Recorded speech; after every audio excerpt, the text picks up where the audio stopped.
혹시 너무 막막해서 기도조차 나오지 않는 순간을 겪어본 적 있나요?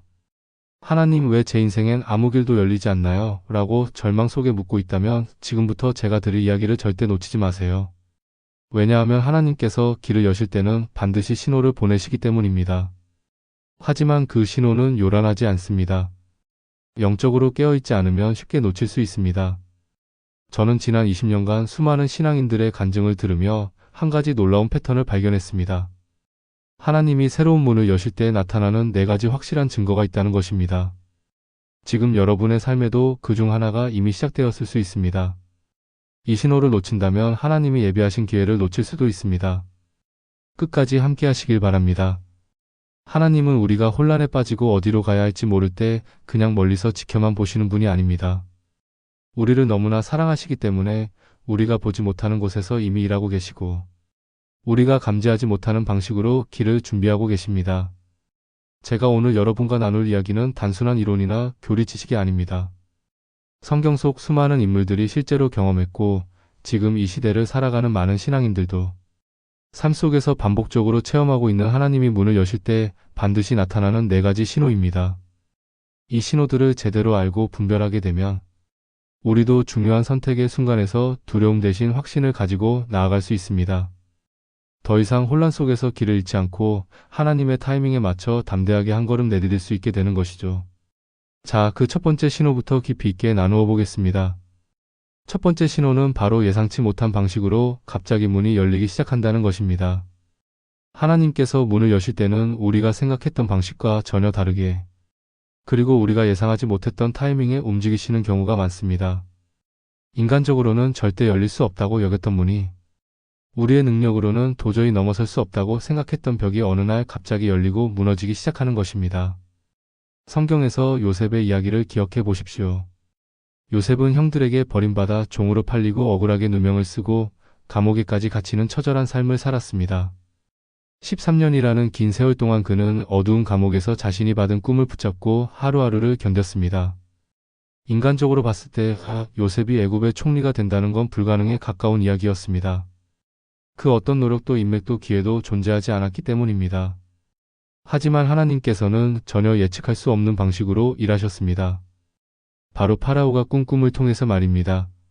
술 맡은 관원장이 요셉을 기억해냈고 하루아침에 요셉은 감옥에서 나와 왕 앞에 서게 되었으며 결국 애굽의 총리라는 자리에 오르게 됩니다. 이 사건은 단지 요셉 한 사람의 인생 역전이 아니었습니다. 이스라엘 민족을 구원하고 하나님의 언약을 이어가기 위한 완벽한 타이밍의 하나님의 섭리였던 것입니다.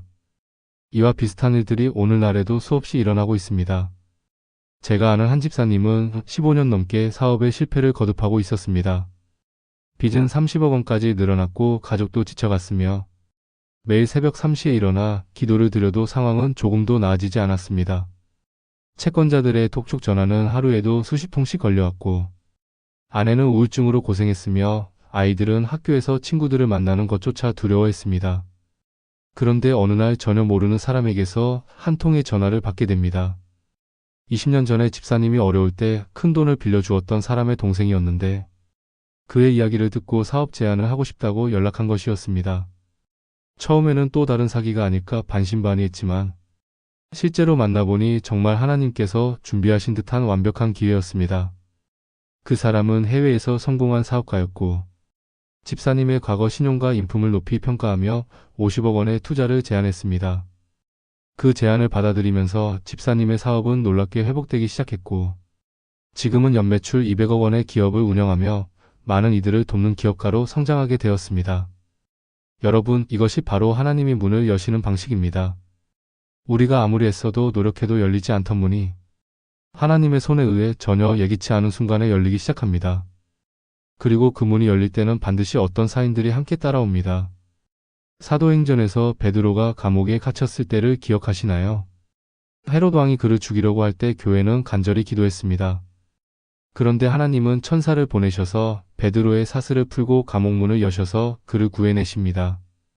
베드로는 이 모든 것이 꿈인지 현실인지도 분간할 수 없을 만큼 너무나 놀라운 하나님의 개입을 경험하게 됩니다. 이처럼 하나님께서 문을 여시는 그 순간은 우리의 계산과 계획으로는 절대 이룰 수 없는 초자연적인 타이밍과 방식으로 찾아옵니다. 또 다른 권사님은 남편의 사업 실패로 집까지 잃고 새 아이들의 대학 등록금조차 감당할 수 없는 상황에 처하게 됩니다. 매일 새벽마다 눈물로 기도했지만 아무런 해결책도 보이지 않았습니다. 통장에는 단돈 5만 원밖에 남지 않았고 월세도 3개월째 밀린 상태였습니다. 그러던 어느 날 돌아가신 어머니가 남긴 땅 한 조각이 있다는 사실을 변호사로부터 전해 듣게 됩니다. 그 땅은 정확히 새 아이의 등록금과 밀린 월세, 급한 빚을 모두 갚을 수 있는 8천만 원에 매도되었습니다. 그 순간 권사님은 깨달았습니다. 하나님은 이미 30년 전부터 이 상황을 아시고 필요한 모든 것을 미리 준비해 두셨다는 것을 말입니다. 우리가 보지 못할 뿐이지 하나님은 절대 멈추지 않으십니다. 하나님의 시간, 하나님의 방식은 언제나 완벽합니다. 여러분 혹시 지금 너무 오랫동안 막혀있는 문 앞에 서 계신가요? 기도해도 응답이 없고 아무런 변화가 느껴지지 않아서 포기하고 싶은 마음이 드시나요? 그렇다면 이것을 기억하십시오. 하나님께서 움직이실 때는 순식간에 그리고 전혀 예상치 못한 방식으로 모든 상황이 뒤바뀔 수 있습니다. 제가 아는 한 청년은 5년 동안 대기업 입사를 목표로 준비했지만 매번 최종 면접에서 떨어졌습니다. 주변 사람들도 포기하라고 했고 다른 길을 가라고 조언했습니다. 하지만 그는 하나님께서 주신 비전이라고 믿었기에 포기하지 않았습니다. 그런데 어느 날 직원 5명의 작은 스타트업에서 연락이 옵니다. 처음에는 망설였지만 마음에 평안이 있었기에 그곳에서 일하기로 합니다. 2년 후 그 스타트업이 글로벌 대기업에 2천억 원에 인수되고 청년은 자연스럽게 대기업 직원이 되었을 뿐 아니라 그 안에서도 핵심 팀장으로 배치되었으며 스톡옵션으로 10억 원 이상의 수익을 얻게 되었습니다. 이것이 바로 하나님의 타이밍이고 하나님이 문을 여시는 방법입니다. 그러므로 여러분 문이 닫혀 있다고 해서 하나님이 일하지 않으신다고 생각하지 마십시오. 지금도 하나님은 움직이고 계시며 당신을 위한 문을 여시기 위한 준비를 하고 계십니다. 우리에게 필요한 것은 단 하나입니다.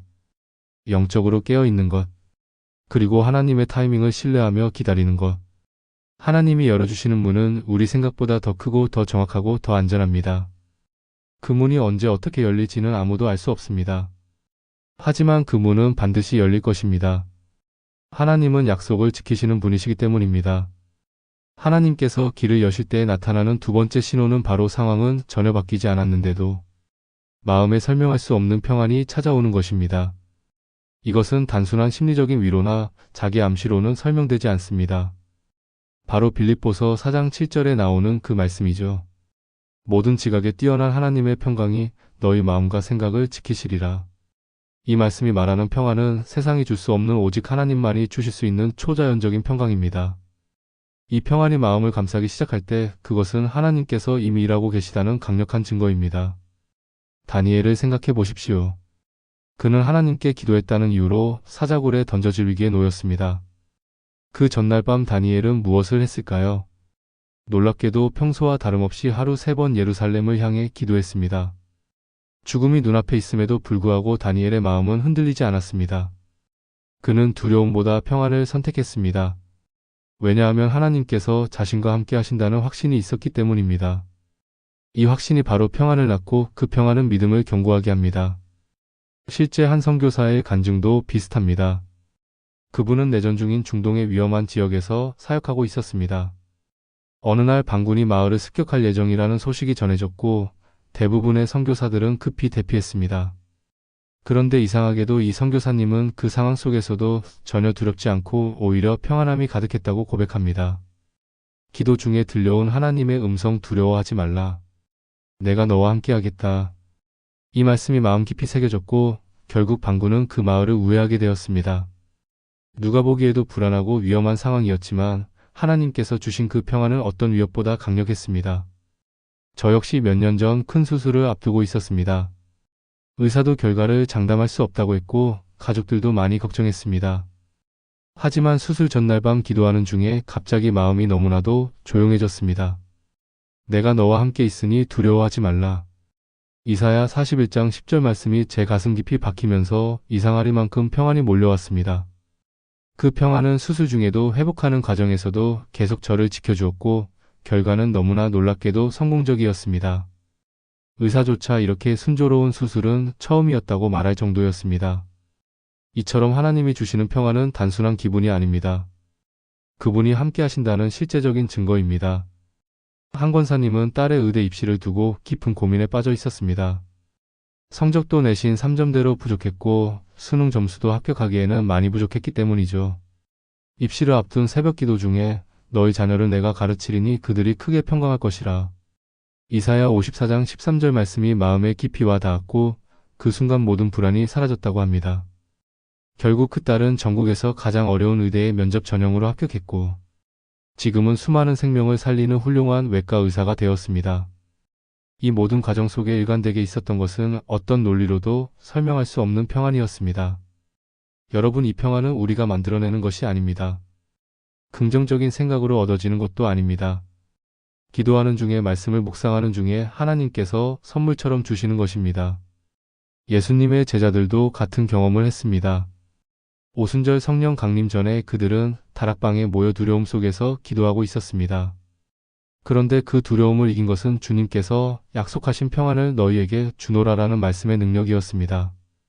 한 집사님은 운영하던 공장이 화재로 완전히 불타버려 모든 것을 잃은 상황에서 은행 계좌가 동결되고 거래처들도 등을 돌리는 상황에서도 새벽 기도 중 설명할 수 없는 평안이 마음에 찾아왔다고 고백했습니다. 그는 그날 고린도후서 12장 9절 말씀 내 은혜가 내게 족하도다라는 구절을 묵상했고 일주일도 지나지 않아 전혀 예상하지 못한 해외 바이어에게서 10억 원 규모의 선주문을 받게 되었습니다. 그 주문으로 공장을 재건했고 지금은 연매출 500억 원의 기업으로 성장했습니다. 여기서 중요한 것은 이 평안이 상황이 바뀌었기 때문에 오는 것이 아니라 상황과 상관없이 하나님의 존재와 말씀을 통해 주어졌다는 점입니다. 때로는 우리가 잘못된 방향으로 가고 있을 때 마음이 계속 불안하고 찜찜하다면 역시 하나님의 신호일 수 있습니다. 이 길이 아니다 돌아오라는 경고의 사인일 수 있는 것이죠. 반대로 모든 외부 환경은 어렵고 누가 봐도 불가능해 보이지만 그 길을 생각할 때마다 이상하게 평안하다면 그건 하나님께서 이 길로 가라고 인도하시는 것일 수 있습니다. 골로새서 3장 15절은 말합니다. 그리스도의 평강이 너희 마음을 주장하게 하라. 결정의 순간에 이 평안이 마음을 지배하고 있다면 그건 단순한 기분이 아니라 하나님의 방향성입니다. 한 청년은 두 회사에서 동시에 합격 통보를 받았습니다. 하나는 모두가 선망하는 연봉 1억 원의 대기업, 다른 하나는 잘 알려지지 않은 연봉 4천만 원의 회사였습니다. 논리적으로 생각하면 당연히 대기업을 선택해야 했지만 그 청년은 작은 회사를 떠올릴 때마다 이상하게 마음이 편안했습니다. 그는 결국 그 평안을 따라 작은 회사를 선택했습니다. 6개월 후 대기업은 대규모 구조조정을 시작했고 신입사원 절반이 해고되었습니다. 반면 그가 선택한 작은 회사는 300억 원의 투자를 받아 빠르게 성장했고 청년은 회사의 핵심 인재가 되어 지금은 임원으로 일하며 스톡옵션으로 20억 원 이상의 자산을 갖게 되었습니다. 이 모든 결정의 기준은 바로 하나님이 주신 평안이었습니다. 여러분, 지금 여러분의 마음에는 어떤 평안이 있나요? 혹은 불안이 끊임없이 밀려오고 있나요? 그 감정의 흐름 속에 하나님의 음성이 담겨 있을 수 있습니다. 그러니 중요한 결정을 앞두고 있다면 무조건 상황만 보지 마시고 먼저 기도하며 마음의 상태를 살펴보시기 바랍니다. 하나님은 반드시 평안으로 응답하십니다. 그리고 그 평안이 찾아오는 그 순간 우리는 알아야 합니다. 하나님께서 지금 우리의 길을 열고 계신다는 사실을 말입니다. 하나님께서 길을 여실 때 나타나는 세 번째 신호는 바로 전혀 예상하지 못한 사람을 통해 확신이 주어진다는 것입니다.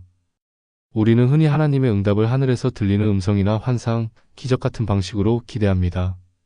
하지만 하나님께서는 많은 경우 아주 평범한 사람을 통해 때로는 우리가 전혀 예상하지 못한 사람의 입술을 통해 응답을 주십니다.